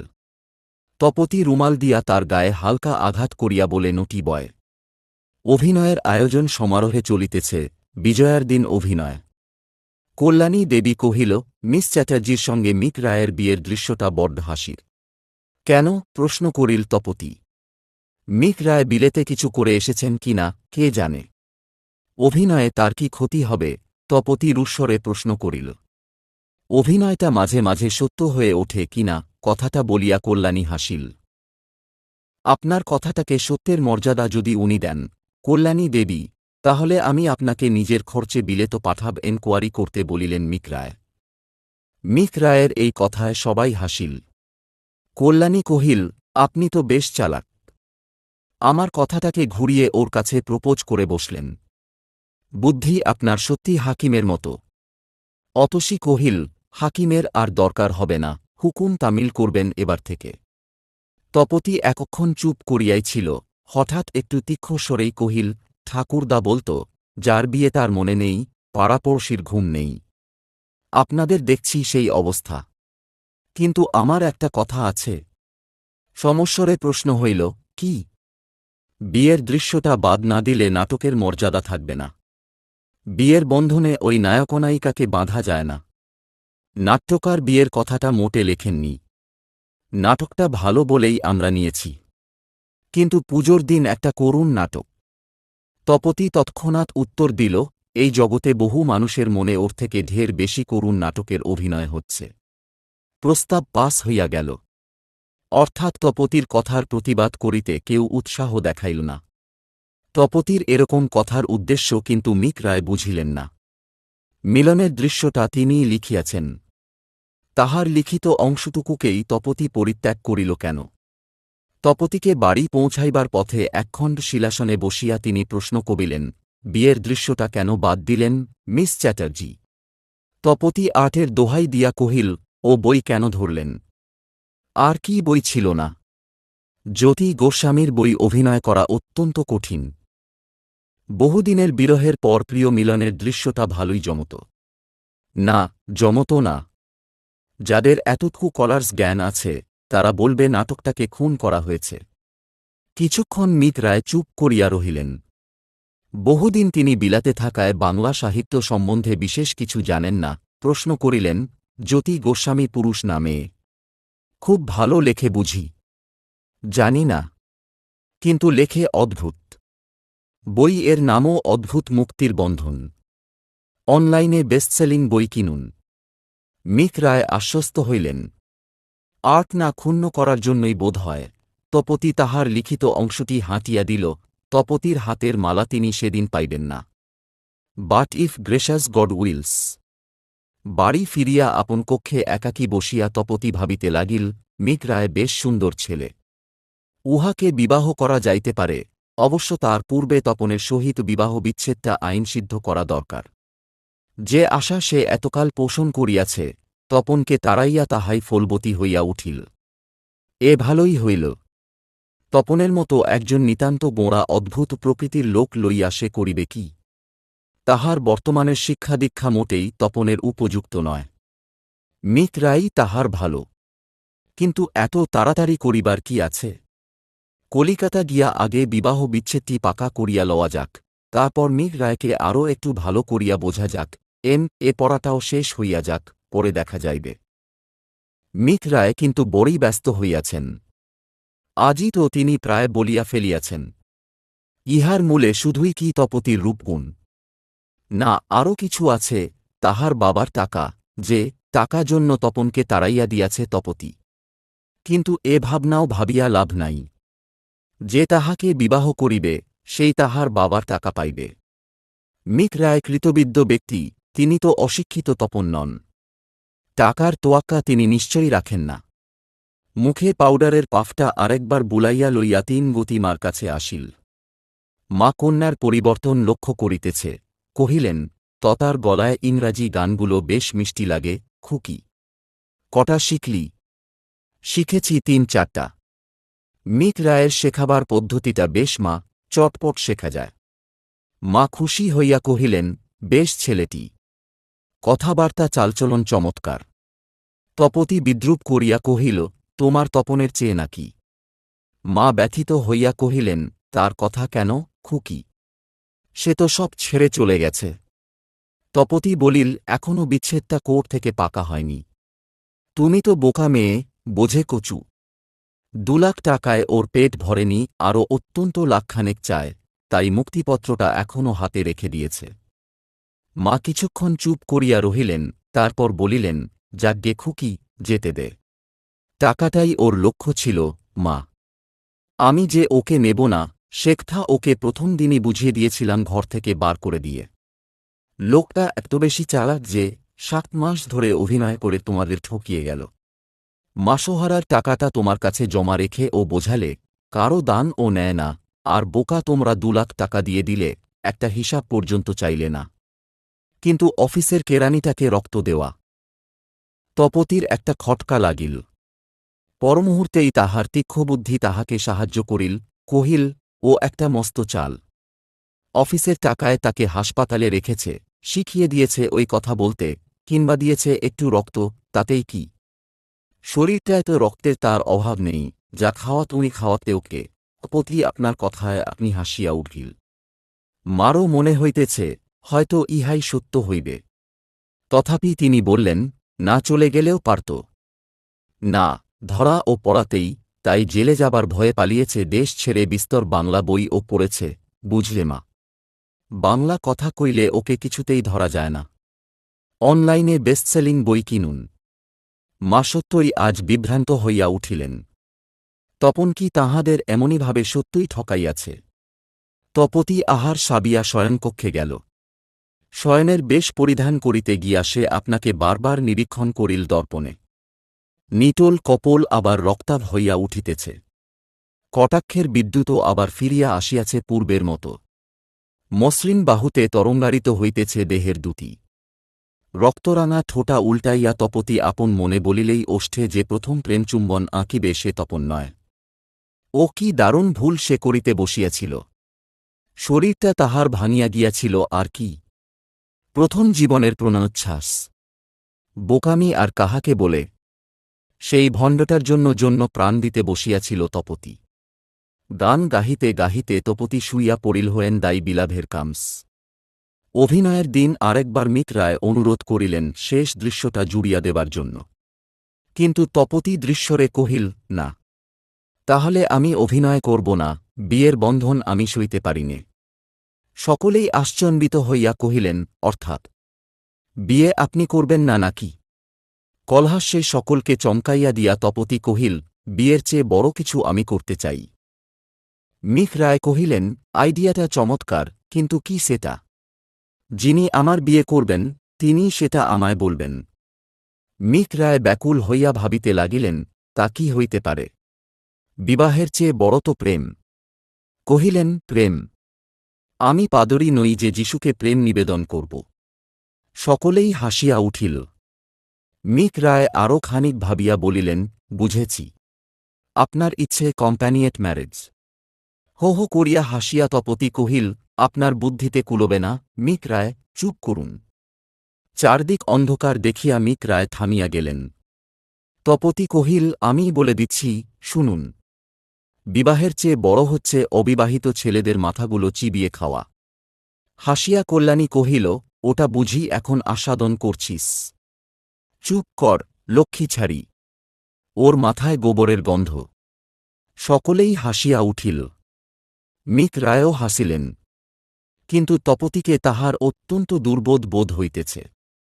উহার মনের ইচ্ছাটা কি? অভিনয় হইয়া গেলে তিনি খানিকটা পথ তপতির সহিত আসিতে আসিতে কহিলেন, বিয়ে কি আপনি সত্য করবেন না মিস চ্যাটার্জি? আমার বাবার ঠিক করা আছে একটি ছেলে। তাকে যদি বিয়ে না করি তোল আপনার কথাটা তখন ভেবে দেখব। মিক রায় কথা শুনিয়া দমিয়া গেলেন। আরও কিছুটা আসিয়া তিনি বিদায় লইলেন। তপতি হাসিয়া উঠিল আপন মনে। এক ঢিলে দুই পাখি সে মারিয়াছে। কৌশলে সে মিক রায়কে জানাইয়া দিল, বিবাহিতা না হইলেও স্বামী তাহার ঠিক করা আছে। তপনে কথাটা প্রকাশ পাইলেও আর বেশি ভয়ের কারণ থাকিবে না। দ্বিতীয়ত, মিক রায়ের অন্তরে তপতি আরও গভীরভাবে আসন গড়িবে কিংবা মিক রায় তাহাকে ভুলিতে চাহিবেন। তপতি পরীক্ষা করিয়া লইতে চায়। আর সে ঠকিবে না। অবশ্য মিক রায়কে বিবাহ করিতে তপতির কিছুমাত্র আপত্তি হইতে পারে না। তথাপি মিক রায়ের দিকটাও সে ভালো করিয়া জানিয়া লইতে চায়। কারণ এ বিবাহ অন্তরের নয় বাহিরের। পরদিন সকালে আসিল একখানি চিঠি, মার নামে। বিজয়ার সংখ্যাতীত প্রণামান্তে নিবেদন, মা, আপনাদের অপরিশোধ্য স্নেহঋণের বিনিময়ে কিছুই আমি দিতে পারিনি। অভাগা ছেলেকে মার্জনা করিবেন। ইতি প্রণত তপন। মা চিঠিখানার দিকে চাহিয়াই রহিলেন। কলকাতার একটা ঠিকানা রহিয়াছে, ওইখানে হয়তো আছে সে। উঠিয়া তিনি স্বামীকে গিয়া কহিলেন, আস্তে টেলিগ্রাম করে দাও, খুকির সঙ্গে একটা শেষ বোঝাপড়া হয়ে যাক। আর মুক্তিনামাও তো লিখিয়ে নেওয়া চাই একটা। মিস চ্যাটার্জি খানিক ভাবিয়া বলিলেন, খুকিকে জিজ্ঞাসা করেছ? কি বলে সে? না, ওকে জিজ্ঞাসা করবার দরকার নেই। টেলি করে দাও এক্ষুনি প্রিপেড। ততক্ষণাৎ টেলিগ্রাম করা হইল। উত্তরে তপন জানাইল যে সে ত্রয়োদশীর দিন শিলং আসিবে, কিন্তু উঠিবে হোটেলে। মা তপতিকে খবরটা জানাইলেন না। আগে আসুক তপন, মা তাহার সহিত কথা বলিবেন, তারপর যাহা হয় করা যাইবে। সত্য বলিতে কি, এখনও তপনের দিকে মন তাহার স্নেহাতুর হইয়া রহিয়াছে। প্রতিদিন সকালে মিক রায় আসেন তপতির সহিত বেড়াইবার জন্য। সেদিনও তপতি সাজিয়া গুজিয়া মিক রায়ের সহিত বেড়াইতে গেল। পথের ধারে একটা গাছে অজস্র ফুল ফুটিয়াছে। মিক রায় একটা ডাল নোয়াইয়া ধরিলেন। তপতি ফুল তুলিয়া খোঁপায় খুঁজিতে লাগিল আর দুই চারিটা ফুল ছুড়িয়া মিক রায়কে মারিতে লাগিল। মিক রায় হাসিয়া বলিলেন, বড্ড বেশি সুইট। তপতি আর এক গোছা ফুল ছুড়িয়া দিয়া কহিল, দেখছি কতখানি আমার ইডিয়েটের উইট। কে একজন মুটের মাথায় বাক্স বিছানা দিয়া আসিয়া পড়িয়াছে খুব কাছে। তপতি যেন ভূত দেখিয়া চমকিয়া উঠিল। তপন। নীরবে তপন পাশ কাটাইয়া চলিয়া গেল, কিন্তু তাহার মুখের বিদ্রূপ হাসিটা বিদ্যুতের মতোই তপতির চোখে লাগিল। তপতি চাহিয়াই রহিল তপনের দিকে। মিক রায় কহিলেন, চেনেন নাকি? হাঁ, বলিয়া তপতি একটা উঁচু পাথরের উপর উঠিয়া দেখিতে লাগিল তপন কোন দিকে যায়। কিন্তু পথের বাঁকে তপন অদৃশ্য হইয়াছে। নিশ্চয় তাহাদের বাড়ি যাইতেছে। তপতি ভাবিতে ভাবিতে আরও খানিক বেড়াইল। ও কেন এখানে আসিল? আর আসিয়াই দেখিল, তপতি মিক রায়ের সহিত কেমন স্বচ্ছন্দে খেলা করিতেছে। যদি দেখিয়াছে তো ভালো করিয়াই দেখুক। যে বিদ্রূপের হাসি সে হাসিয়া গেল, তপতি তাহাকে গ্রাহ্যমাত করে না। হয়তো সে ভাবিয়াছিল, তাহার বিরহে তপতি বুক ফাটিয়া মরিবে। হায় রে কপাল! তপতি মিক রায়কে লইয়াই গৃহে ফিরিল। ইচ্ছাটা তপনকে ভালো করিয়াই দেখাইয়া দিবে। তপতি তাহার অপেক্ষায় বসিয়া নাই, তাহার জীবনে সাথীর স্থান অনায়াসে পরণ করিয়া লইতে পারে। কই মা, তোমার সেই ভণ্ড ছেলেটিকে লুকালে কোথায়? বার করো। মা বিস্মিত হইয়া বলিলেন, তপন এল নাকি? হ্যাঁ। কিন্তু কই সে? এখানে আসেনি। না, হোটেলে উঠবে বলেছে। এখানে কাল আসবে বিজয়ার প্রণাম করতে। তপতি অত্যন্ত বিস্মিত হইল। হোটেলে উঠবে কেন? এখানে আসতে তো কেহ বারণ করে নাই।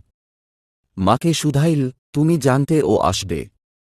হ্যাঁ, আমি তো টেলিগ্রাম করেছিলাম আসতে। তোর সঙ্গে একটা পাকাপাকি কথা হয়ে যাক, আর মুক্তিনামাটাও করিয়ে নি। বেশ, কিন্তু বলে রাখছি, কথা যা কইবার আমি বলব। মা কিছু বলিলেন না। বিকালে তপতি সুসজ্জিত হইয়া মিক রায় সমভিব্যাহারে চলিল তপনের সহিত দেখা করিতে হোটেলে। তাহার আর সবুর সহিতেছিল না। মিক রায়কে লইয়া গিয়া তপতি এখনি দেখাইয়া দিবে যে কত সহজে তাহার যোগ্য স্বামী সে লাভ করিতে পারে। তপন একটা জানালার ধারে দাঁড়াইয়া পাইনমনের দিকে চাহিয়াছিল। নমস্কার, তপনবাবু। প্রথমেই আপনাকে ধন্যবাদ দিচ্ছি আমাদের ওখানে না ওঠার জন্য। অনর্থক একটা ডিস্টারবেন্স ক্রিয়েট না করে ভালোই করেছেন। তপন ফিরিয়া চাহিয়া প্রতিনমস্কার করিয়া বলিল, আসুন। মীরার কাছে শুনেছিলাম আপনি অসুস্থা। আশা করি ভালো আছেন এখন? হ্যাঁ, ভালো। আসুন মিক রায়, আলাপ করিয়ে দিই। এর সঙ্গে আমার হিন্দুমতে বিয়ে হয়েছিল একদিন। আর তপনবাবু, ইনি মিক বি সি রায়, আইসিএস। বাংলায় অনুবাদ হচ্ছে বোকা চন্দ্র রায়। তপতি হাসিতে উজ্জ্বল হইয়া উঠিল, ওর সঙ্গে আমার ভাবী সম্বন্ধটা আশা করি আপনি অনুমান করতে পারছেন। মৃদুহাসির সহিত নমস্কার করিয়া তপন বলিল, বড় সুখী হলুম মিক রায়। প্রার্থনা কবি আপনাদের জীবনে যেন নেমে আসে পাইন বনের শীতল শান্তি আর এই নিঝরিণীর নন্দিত কল্লোল। বসুন, চা খান একটু। তপন বয়কে চা আনিতে বলিল। আশ্চর্য, বাংলা ভাষাটা উহার কণ্ঠে কি বিদ্যুতের মতোই খেলিতে থাকে। কি কবিত্বময় ভাষা। তপন মিক রায়কে বলিল, কোথায় কর্মস্থান হল আপনার? বাংলার বাহিরের নয় তো? না, নদিয়ায়। বড় ম্যালেরিয়ার দেশ। তাই ভাবছি। ম্যালেরিয়া বুভুক্ষু ব্যাধি। আপনাদের তো কিছু ভয়ের কারণ নেই। অনুপ্রাস না দিয়ে কি আপনি কথা বলেন না, তপনবাবু? তপতি প্রশ্ন করিল। অনুপ্রাসটা চবনপ্রাসের মতো উপাদেয় আর উপকারী। তপন মৃদু হাসিল। কথা বলার আটটি আপনি চমৎকার আয়ত্ত করেছেন। তপতিও মৃদু হাসিল। চা আসিলে তপন সহস্তে ৩ পাত্র প্রস্তুত করিয়া মিক রায়কে ও তপতিকে ২ পাত্র দিয়া নিজে ১ পাত্র লইয়া। কি কথা বলিবেন মিক রায় বুঝিতে পারিতেছেন না। তপতিও কিছুটা উন্মনা হইয়া রহিয়াছে। তপন কহিল, মীরা আপনার কাছে বড় অন্যায় করেছে, আমি ওর হয়ে মাপ চাইছি। আপনি শিক্ষিতা, ওর মতো একটা পণ্যি মেয়ের দোষ নেবেন না। তপতির বিস্ময় ক্রমাগত বাড়িয়া যাইতেছে। তপনের ইহাও কি ভণ্ডামি।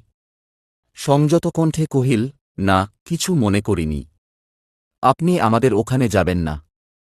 আজ একটু খাসিয়াপল্লীতে যাবার কথা আছে, এখনি বেরুব। সেখানে কি দরকার? চলুন তাহলে আমরাও যাব ওইদিকে। তপন বিস্মিত হইল তপতির এই আহ্বানে। কিছু না বলিয়া সে বাহির হইল উহাদের সঙ্গে। ৩ জনেই নির্বাক চলিতেছে, প্রত্যেকের মন যেন একটা গভীর চিন্তায় ভারাক্রান্ত। পথের ধারে একটা উঁচু ডালে গুচ্ছগুচ্ছ ফুল ফুটিয়া আছে। তপতি মিক রায়কে বলিল, দিন না ফুলটা পেরে। মিক রায় ২-১ লাফ দিয়াও ডালটা ধরিতে পারিলেন না। আপনার চাদরের খুঁটে একটা ছোট পাথর বাঁধিয়া তপন ডালের উপর হুঁড়িল। সরু ডালটা নুইয়া পড়িতেই মিক রায়কে ডাকিয়া বলিল, তুলে নিন ফুলটা। মিক রায় ঘাড় উঁচু করিয়া ফুলটি তুলিতে যাইতেই তাহার চোখে পড়িল ডালের ঝরা একটা কুটা। মিক রায় ফুল না তুলিয়াই চোখে রুমাল চাপিয়া মাথা নিচু করিলেন। তপনি নিজেই শাখাসমেত ফুলটি ছিঁড়িয়া আলগোছা তপতির হাতে ফেলিয়া দিল, তারপর পরম যত্নে রায়ের চোখের উপরের পাতাটি নিচের পাতার মধ্যে ঢুকাইয়া চোখ মর্দন করিয়া দিতেই কুটাটা বাহির হইয়া আসিল। এখনও তপন তাহাদের উপর এতটা সহানুভূতি কেন দেখায়, তপতি ভাবিয়া পাইতেছে না।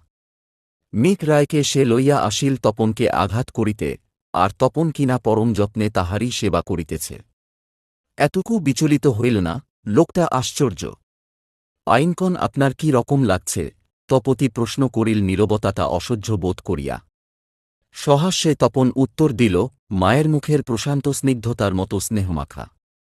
দূরের একটা আবছা পাহাড়ের দিকে অঙ্গুলি নির্দেশ করিয়া তপতি কহিল, ওই পাহাড়টা।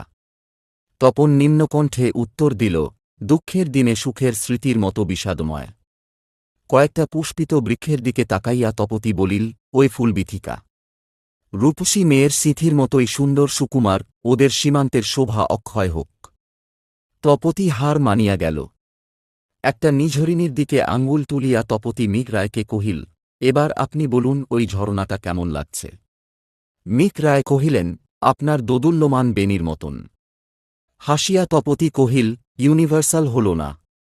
আপনি বলুন তো তপনবাবু। মৌন গিরিরাজের মুখর বাণী, বিষণ্ণা বনানীর আনন্দকলগান, স্থিরা ধরিত্রীর অস্থির আঁখি জল। একটা খাসিয়া মেয়ে দূরে বসিয়া আছে। তপতি কহিল, বলুন মিক রায়, ওই মেয়েকে কেমন লাগছে। মিক রায় বলিলেন, ওর সঙ্গে এ বিষয়ে পাল্লা দেওয়া অসম্ভব। তবু বলছি, নির্জন পাহাড়ের পটভূমিকায় যেন একখানি জীবন্ত ছবি। তপতি খুশি হইয়া কহিল, খুব নতুন না হলেও সুন্দর। এবং আপনারটা বলুন। তপতি অনুরোধ করিল তপনকে। তপন কহিল, কিন্তু আপনারও একটা বলবার আছে আশা করি, বলুন সেটা। তপতি কহিল, অলকার অলিন্দে বিরহিণী বধূ, এবার আপনারটা বলুন। তপন প্রশংসমান দৃষ্টিতে তাহার দিকে চাহিয়া কহিল, চমৎকার। আমারটা আর থাক। না, বলুন, বলতেই হবে। তপতি খুকির মতো আবদার ধরিল। আমি যদি অদ্ভুত কিছু বলি? তপন মৃদুন্ধুর হাসিল। তাই বলুন, যা আপনার ইচ্ছে বলুন। তপতির আগ্রহ অদমনীয় হইয়া উঠিতেছে। তপন বলিল, মরণের বিথিকায় জীবনের উচ্ছ্বাস, জীবনের যাতনায় মৃত্যুর মাধুরী। সরু রাস্তাটি চলিয়া গিয়াছে খাসিয়া পত্নীর দিকে। তপন হাসিমুখে নমস্কার জানাইয়া চলিয়া গেল। তপতি পরমাশ্চর্যের সহিত কবিতাটির টিকা করিতে আরম্ভ করিল মনে মনে। কি বলিয়া গেল তপন ওই কবিতার মধ্যে? তপতি চিন্তা করিতেছে দেখিয়া মিক রায় কহিলেন, ওর কবিত্ব আপনাকে মুগ্ধ করল নাকি মিস চ্যাটার্জি? জেলাস হবেন না মিক রায়। ওর কবিতায় মুগ্ধ না হয়ে উপায় নেই। আর ও জেলাস হয় না। না না, জেলাসি কিসের? ও তো আপনাকে স্বেচ্ছায় মুক্তি দিয়েছে, ও কি যোগ্য আপনার? তপতি তরিতাহত হইয়া উঠিল। স্বেচ্ছায় মুক্তি দিয়াছে? না, তপতি মুক্তি চাহিয়াছিল। চাহিবার পূর্বে সহস্র অপমান সহ্য করিয়াও তপন তাহাকে মুক্তির কথা বলে নাই। মুক্তি দিবার সময় ও বারংবার জিজ্ঞাসা করিয়াছিল, এবং মুক্তি দিয়া অজস্র উদ্বেলিত ক্রন্দনে পরিপ্লাবিত করিয়া দিয়াছিল তাহার পূজার বেদিমূল। তপনের অযোগ্যতা কোথায়? ওই সুন্দর আনন্দশ্রী, ওই অদৃষ্টপূর্ব সংযম, ওই হীরকোদ্দীপ্ত বাক্যালাপৎপতির অন্তর যেন জুড়াইয়া যাইতেছে। একমাত্র অপরাধ তপনের, সে 2 লক্ষ টাকার হিসাব দেয় নাই। নাই দিল, টাকা তো সে চুরি করিয়া লয় নাই, চাহিয়া লইয়াছে। তপতি বাড়ি ফিরিতে চাহিল। মিক রায় আশঙ্কায় ব্যাকুল হইয়া উঠিতেছেন। তপনকে তাহার অত্যন্ত ভয় করিতেছে। লোকটা অদ্ভুত প্রকৃতির, হিমাচলের মতো অবিচল, আবার সাগরের মতো সঙ্গীতময়।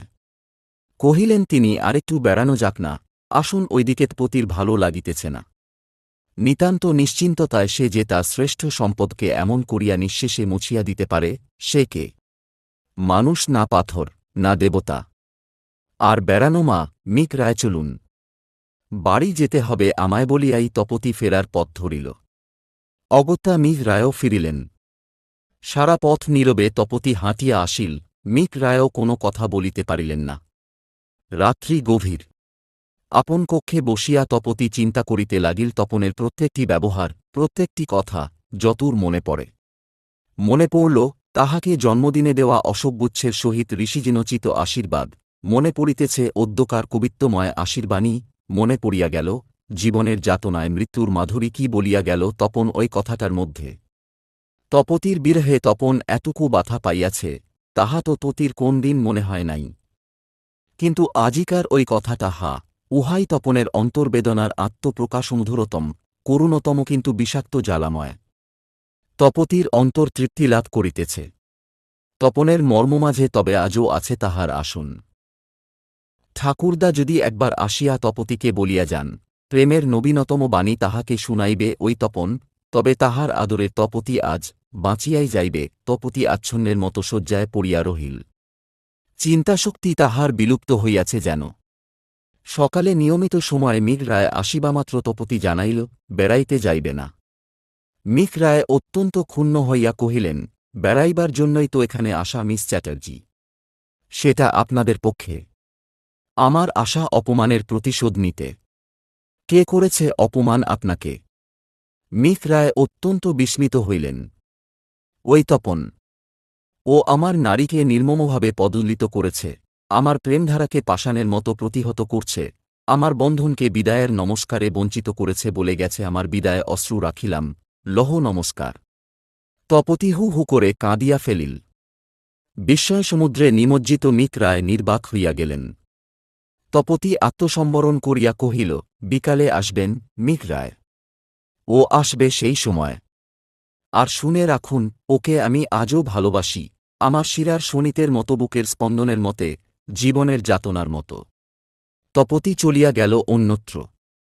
মীর রায় মিনিটখানেক দাঁড়াইয়া থাকিয়া ধীরে ধীরে চলিয়া গেলেন। বুঝিলেন, তপতি তাঁহার আয়ত্তের বাহিরে চলিয়া গিয়াছে। বিকালে সুসজ্জিতা তপতি বেণী দোলাইয়া বসিয়া রহিল তপনের অপেক্ষায়। কয়েকটি নারী এবং পুরুষ বন্ধুর সঙ্গে মীর রায়ও শেষ চেষ্টা দেখিতে আসিয়াছেন। তপতি বললে, ওকে যে ঠকাতে পারবে তাকে পুরস্কার দেব। সলিলা বলিল, ভারী তো। একটা পুরুষকে ভেড়া বানাতে কতক্ষণ লাগে? মাধুরী বলিল, অত্যন্ত সহজে জব্দ করে দিচ্ছি, দাঁড়া। মিন্টি বলিল, পদ্মবনে পথভ্রান্ত পথিক করে ছাড়ব ওকে, কাটার ঘায়ে মূর্ছা যাবে। তপতি বলিল, ও কিন্তু তপন, পদ্মরাই ওর পানে চেয়ে থাকে। মীর রায় দ্রুকুটি করিলেন তপতির শ্রদ্ধাভরা কথা শুনিয়া। বলিলেন, গোলাপবাগে গোবরে পোকার মতো করতে পারলে তবে জানি। তপতি মীর রায়ের অন্তরের ঈর্ষা ধরিয়া ফেলিয়া বলিল, গোলাপবাগের ও গোপন মধুকর, গোবরে পোকার মতো ও ভ্যাভ্যানায় না। ও থাকে গোপন অন্তপুরে। এমনভাবে কথা বলিতে পারিয়া তপতি যেন অত্যন্ত তৃপ্ত হইয়া গিয়াছে, এমনই দেখাইতেছে তাহার চোখ দুটি। আপনার অজ্ঞাতসারেই তাঁহার কণ্ঠে যেন আজ তপনের ভাষার মাধুরী ঝরিতেছে। ইহাই কি বৈষ্ণব সাহিত্যের অনুক্ষণ মাধব সমুরিতে সুন্দরী ভেলি মাধাই। মীর রায় বিপদ বুঝিয়া কথা বন্ধ করিয়া দিলেন। তপন আসিয়া প্রথমেই বাড়ি ঢুকিয়া মিস চ্যাটার্জি ও মিসেস চ্যাটার্জির পাবনা করিল। অতঃপর সকলকে বিনীত নমস্কার জানাইয়া আসনে বসিল। প্রথমালাপের পর সলিলা বলিল, আপনার কথা অনেক শুনেছি, চোখে দেখে মনে হচ্ছে আপনি জাদুকর। আমার ভাগ্যটাকে অন্যের ঈর্ষার বস্তু করে তুলবেন না মিস গুপ্তা, জগতে জাদুকরের আদর এখনও রয়েছে। কিন্তু আপনি বা অনাদৃত কিসে? না, তবে আদরটা আমার সহ্য হয় না তুষারের পরে যথা রৌদের আদর, উত্তপ্ত বালুতে যথা আদর অশ্রুর। কথাটার কোথায় যেন বেদনার ইঙ্গিত রহিয়াছে। একটা হাসির কিছু আলোচনা হইলেই ভালো হয়। মাধুরী বলিল, ওসব কথা থাক, চায়ের মজলিসে হাসির গল্পই জমে ভালো। মীর রায়ের পটুতা এ বিষয়ে সর্বজনবিদিত, কহিলেন, রাইট, হাসি সব সময় কাম্য। অন্য প্রান্ত হইতে তপতি কহিল, সবারই মন সমান নয়। মানুষকে মানুষ করতে কান্নাই সক্ষম। আপনার মতটা কি বলুন তো? তপতি সাগ্রহে চাহিল তপনের পানে। বিস্মিত তপন ভাবিয়া পাইল না, তপতি তাহাকে লইয়া আজ কি খেলা খেলিবে। তপতি আজ অত্যন্ত দুর্বোধ্য। মৃদুহাস্য সহকারে শেরখিল ওর মক্তাকেই তো প্রাধান্য দেওয়া উচিত আপনার। সুমিষ্ট একটা ধমক দিয়া তপতি কহিল, চুপ। আমার মতো কারো মতের অপেক্ষা রাখে? আমার মতো আমার স্বাতন্ত্র্যে প্রতিষ্ঠিত, মুক্ত স্বাধীন, বলুন এবার আপনারটা। আরও বিস্মিত হইয়া তপন ধীরে ধীরে কহিল, আমার মতে হাসির মধ্যে কান্না আর কান্নার মধ্যে হাসিকে দেখতে শেখাই কাম্য। পৃথিবীর 3 ভাগ অশ্রুসাগর, মাত্র 1 ভাগ হাসির দ্বীপপুঞ্জ। আপাতদৃষ্টিতে মনোরম, কিন্তু কুমিরের মাঝে মাঝে জল থেকে উঠে আসার মতো আনন্দদায়ক হলেও অস্বাভাবিক। হাসির প্রয়োজন অস্বীকার করা যায় না, কিন্তু কান্নার প্রয়োজন ততোধিক। আনন্দ থেকেই হাসির উদ্ভব, কিন্তু গভীরতম আনন্দ কান্নাতেই প্রকাশ পায়। তাই মনে হয় হাসিকান্নাতে মূলত কোন তফাৎ নেই। মিনতি বলিয়া উঠিল, বড্ড দার্শনিক প্রবন্ধের মতো শোনাচ্ছে। সহজ হাসি চাইছি আমরা। তপন বলিল, সহজ কথাটা পাত্রভেদে বদলায়। যেমন কাঠবিড়ালের গাছে ওঠা আর উটবিড়ালের জলে নামা। মিনতি পুনরায় কহিল, অর্থাৎ আপনি বলতে চান আমাদের চেয়ে আপনি উৎকৃষ্ট পাত্র। তপন কহিল, উৎকৃষ্টতার প্রশ্ন অবান্তর। পৃথিবীর কাঞ্চনের প্রয়োজন থেকে কাচের প্রয়োজন কম নয়। এমনকি ক্ষুদ্র কেঁচোরও প্রয়োজন আছে। মুখটেপা হাসিতে উজ্জ্বল হইয়া উঠিল তপতি। কাচভ্রমে সে তপনকে অগ্রাহ্য করিয়াছে। সে কহিল, আছে, কাগজি লেবু থেকে আরম্ভ করে কাঁচকলার অবধি প্রয়োজন আছে। সকলেই মৃদুস্বরে হাসিতেছে। তপনের ভাষাটাকে এভাবে অনুকরণ করিয়া তপনকে সমর্থন করার জন্য মিক রায় ক্ষুণ্ণ হইতে গিয়া কথার হুল ফুটাইয়া ফেলিলেন। কহিলেন, কাচপোকারাও কেমন? তপতির দুই চক্ষু দীপ্ত হইয়া উঠিল। আপনার অজ্ঞাতসারেই সে আজ তপনকে অনুসরণ করিতেছে, কিন্তু মিক রায় যে ইহা সহিতে পারিতেছেন না, তাহা বুঝিতে তপতির মুহূর্ত বিলম্ব হইল না। কহিল, হ্যাঁ, কাচপোকাও ভালো, যেমন ভালো কাচের কুঁজোর জলের থেকে কৃষ্ণসাগরের কালো জল। তপতির এই উচ্ছ্বাসময় বাণী বিহ্বল করিয়া গিয়াছে সকলকেই। তপন সমী বুঝিল। তাহার দৃষ্টি নিবিড় বেদনায় নির্নিমেঘ হইয়া উঠিয়াছে। মৃদুস্বরে কহিল, ককারে কথা কলঙ্কিত হয়ে উঠেছে তপতী দেবী। মৃদু হাসিয়া তপতী উত্তর দিল, কাপুরুষের গায়ে কাদাই ছিটানো উচিত। তাহাকেই কাপুরুষ বলা হইতেছে ভাবিয়া মিক রায় ক্রোধ সম্বরণ করিয়া কহিলেন, কাপুরুষের উল্টো লোকটিকে এখানে মিস চ্যাটার্জি। তপতী কহিল, নিশ্চিত পরাজয় জেনেও যারা সম্মুখযুদ্ধে পিছোয় না, যেমন আপনি। আমি? তাহলে কাপুরুষটিকে আবার? তপনের দিকে আঙুল তুলিয়া কহিল, ওই ইডিয়ট, ওই ভণ্ড, ওই জোচ্চর। সকলেই বিস্মিত হইয়া উঠিতেছে। মিক রায় আনন্দিত হইতে গিয়াও যেন ধোঁকায় পড়িয়া কহিলেন, ছি ছি, মিস চ্যাটার্জি, কি সব বলছেন আপনি?